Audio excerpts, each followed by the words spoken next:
So when implementing or starting a huddle routine, is there a preferred, is the secret like walk, jog, and then run, or Yeah, take forever, or is it run and then learn quick, or does it depend on the organization? That's the first yeah, question. Then I have that's a really good question. We'll do one at a time because I'm a boy and I can't do two.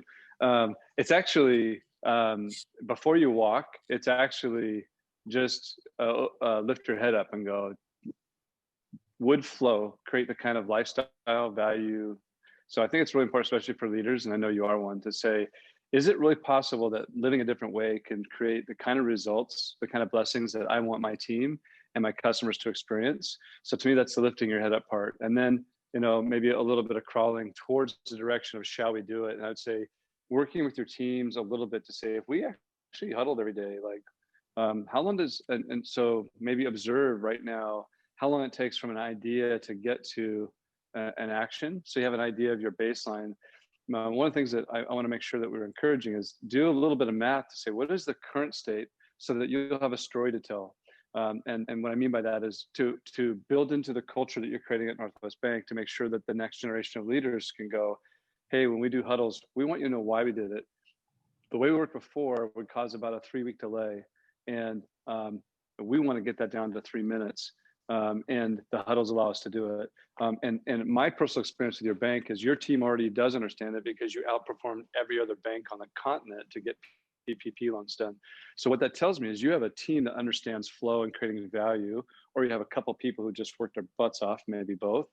But how do we create a culture to make sure that as you get promoted into new things in your organization, that it improves after you leave? So then the next part is, for sure, once you kind of have a basic understanding of your current state, then it is really simple. Pick a time in the morning, make it sacred, make it fun. And the virtual, to me, is really important, where you can do that and be wherever you are.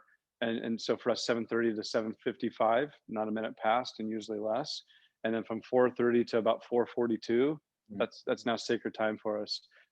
And for sure, we'll be glad to share the Trello template we're using and the standard work that we're already following with any of you. If you just email Tucker and say, we just want to put it on and try it.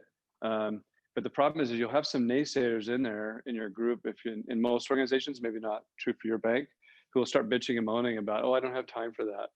Well, they're too busy doing rework all day to realize that they could solve the problem here. So leadership has to be super committed to teaching the principles of eliminating the 7 waste, or maybe the 14 principles of Toyota, so that people start to realize, oh, my life got better. It took us a while. Like literally, we had done it for 3 months, and our general manager, Ken's like, hey, when can we stop? I'm like, what do you mean stop? Like never.